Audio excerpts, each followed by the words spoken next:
Now at 6, deadly crash. 3 people reportedly dead after a motorcycle crashes into a car. The details ahead and the warning Metro Police is giving about this situation. And blocking heartbeat. A federal judge blocked Georgia's controversial ban on abortions from going into effect. More ahead on when that ban is supposed to happen. New comments this morning from Secretary of State Mike Pompeo, who says there's a good reason why he's trying to block his people from testifying in the impeachment inquiry. I'm Tracy Potts. Find out what he said next. Live from the News 3 studios in Las Vegas, this is Wake Up with a CW. Hey, look at this, Fremont Street. We love taking a look at some of the live pictures from downtown. It looks a little sleepy this morning. Maybe people are sleeping in. And it's kind of the off season too, that's probably part of it. But fun look from downtown Las Vegas. Hey, as we welcome you in, happy Vegas Golden Knights first game day. Yeah, there we go. That's a good way Home of putting opener. it. Happy home opener. Happy home opener day. That's a good one. I like that. And we still have this accident, a wrong way driver into another vehicle. Actually, 4 vehicles total involved in this accident. I-15 northbound has been shut down at Lake Mead since a little after 3:30 this morning, and that is creating a major backup. Look at this back to the Spaghetti Bowl. Now it's really all the way back to Charleston with traffic just moving at a crawl. Northbound is kind of slow too, and that is with people who are just approaching this accident. And look at the traffic over the top on North 5th Street. This is where all this big rig traffic has to go because I-15 is shut down, and so you have a huge delay on North 5th. Also, Losee Road is getting more than its share of traffic here, so you see a big backup on Losee Road northbound as you get up to Cheyenne. One other thing I want to note is if you're in the Northeast Valley, you'll see a bunch of smoke hanging in the air and a big black cloud. This was just from a brush fire from a little while ago, so you can see that they've got that under control. It's in a lot. It's not affecting any buildings. That one is no longer a factor. Tom Hawley reporting from Sky 3. Okay, now you saw that backup from Tom as he was flying above that fatal accident. Now we're going to take you to the ground because it does have the 15 northbound shut down. That's right, and that's where we go to our Kendall Kim. She's been doing a great job live on the scene, breaking down what happened. Kendall, let's just go ahead and send it out to you. Hi, good morning to the both of you. As you can see, we are live from the actual freeway. I-15 completely closed down. You could see that closure behind me, and here is the reason why. An early morning wrong way crash. The person killed was that wrong way driver, a woman, 27 years old. That is an update coming only seconds ago from NHP. There was an unoccupied car seat and stroller that were found in that car. Now, she did hit one car head on. The car hit head on, did spin out and hit another vehicle. A fourth car involved in this did crash while swerving to avoid that wrong way driver. All the other drivers involved in this are expected to be okay. Now, speaking with NHP this morning, PIO, Public Information Officer Jason Barachik, saying, unfortunately, they, with NHP, respond to these types of crashes involving wrong way drivers here in our city far too often. They say that a person, unfortunately, this person is expected to have been impaired at the time. And they say that people, while under the influence, think they're going the correct way on the freeway, put their car in cruise control, and then think that they are in the slow lane, but in fact they're going the wrong way and in the fast lane, offering these words of advice to other drivers around the valley this morning. Drivers need to stay out of that lane at nighttime.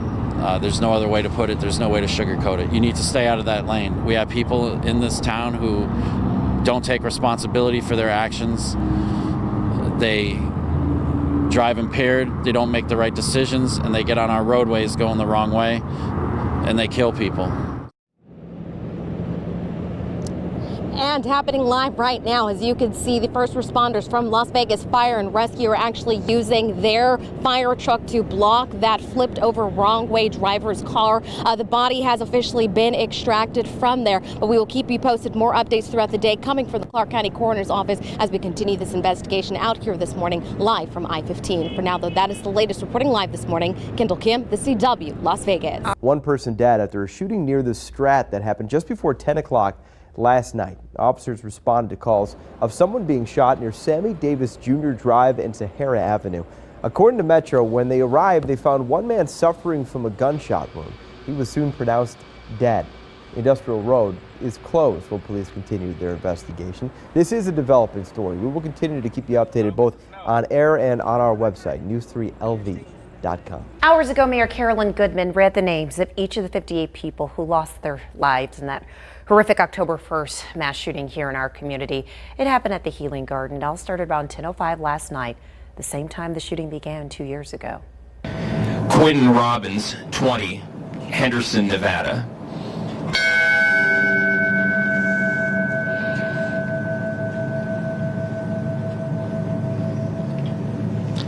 Jack Beaton, 54, Bakersfield, California. I think it goes without saying that all of yesterday's events prove that people in the Valley and across the nation will never forget those 58 lives, and also the hundreds of others who were injured on that tragic evening, still trying to heal not only physically but emotionally, mentally from that tragic event. All right, we continue to follow the breaking news out of Santa Clarita, California. We're taking live look right now. These are aerial images after authorities say they responded to a report of a shooting at a high school there.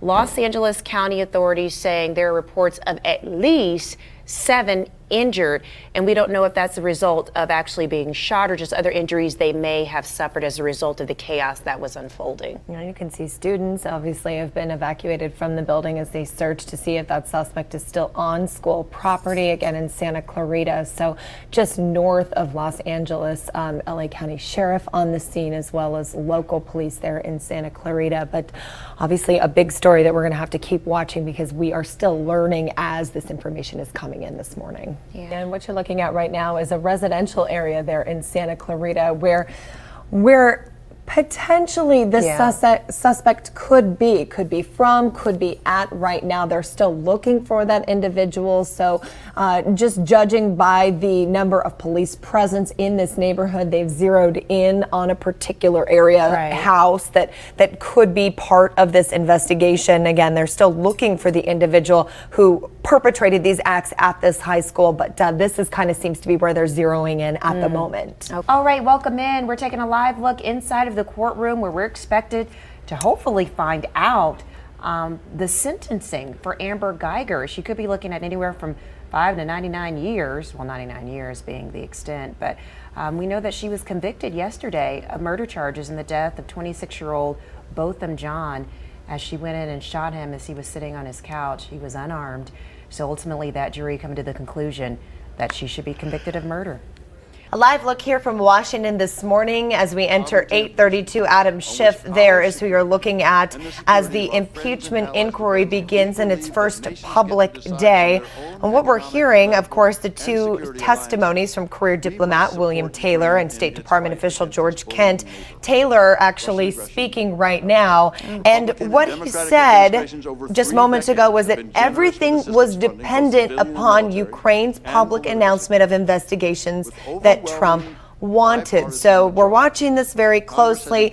It gets into the weeds. It's very detailed. There's a lot going on here, but of course Marie Yovanovitch, the former U.S. ambassador to Ukraine, she'll be testifying on Friday. So there's a lot to digest. We're going to try to digest it for you and give it to you in an easy Cliff Notes version. Yeah, so this could last as long as 4 hours. So we'll definitely kind of be taking, as Heather said, little notes for you so we can pass it along. The Shriners Hospitals for Children open. Let's go to our Faith Jesse, who is at TPC Summerlin this morning. Faith, you've got the polo on, looking the part on the green. Girl, how's that swing doing? Hey, I have to look the part because I can't play, I can't swing, unfortunately. You know, I have friends like Madeline here. She's one of the National Patient Ambassadors. Madeline, you can play a little golf, can't you?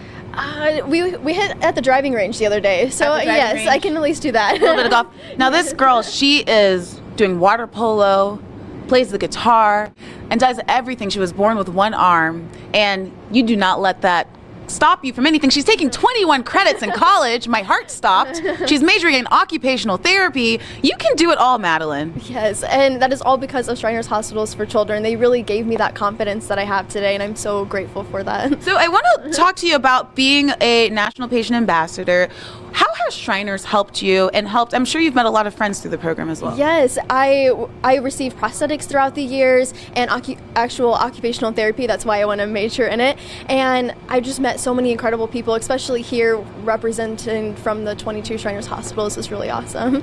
What are you most looking forward to this weekend? I think I'm most looking forward to have the opportunity to go back and Standard Bear again on Sunday. That was just an incredible opportunity 2 years ago, and really excited. And I mean, you're such an inspiration to everyone out there, myself included. Girl, I am leaving here inspired. I'm going to be like, I have no excuses. 21 credits in college. Mike, when do you sleep? On the weekends, occasionally.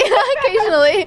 Sounds like news. Sounds like news. Now, you guys, I want you to shout out your Instagram handle because you all can experience the goodness of Madeline on Instagram. What is that handle for everyone out there? That one-armed girl. That one-armed girl. And then we're going to get some more information about Madeline and her amazing adventures at news3lv.com. Madeline, I have to give it up for you. You are the GOAT. Thank you so much for being here with us. Thank you. She's so sweet. We'll send it back to you all this year on Faith Chester reporting CW Las Vegas. We love it. Getting the that. Insta handle out there, Right? too. I love that in the sports lingo, the GOAT. Look at that. I know it. She's awesome. Young lady's very awesome. Colin Kaepernick practiced in front of representatives from NFL teams in Georgia after being off the field for nearly 3 years. He completed a 40-minute workout in front of scouts, media, and fans, but the day was not without some chaos. The workout was abruptly moved from the Atlanta Falcons practice facility to a high school football stadium at the last minute. The location was switched so media could be present, and so the process could be more transparent. The 32-year-old free agent quarterback says he's ready for another opportunity. He wants the league to, quote, stop running from him. The NFL said it was disappointed by the last-minute change of venue and that 32 teams would have received video footage of the workout had he stuck to the original plan. He is better. Think about this. He is better than 90% of the backups and 50% of the starters. So if you can play at that level, give him an opportunity. I don't see why you can't. Kaepernick has not played football since 2016 after he began kneeling during the national anthem to protest social and racial injustice.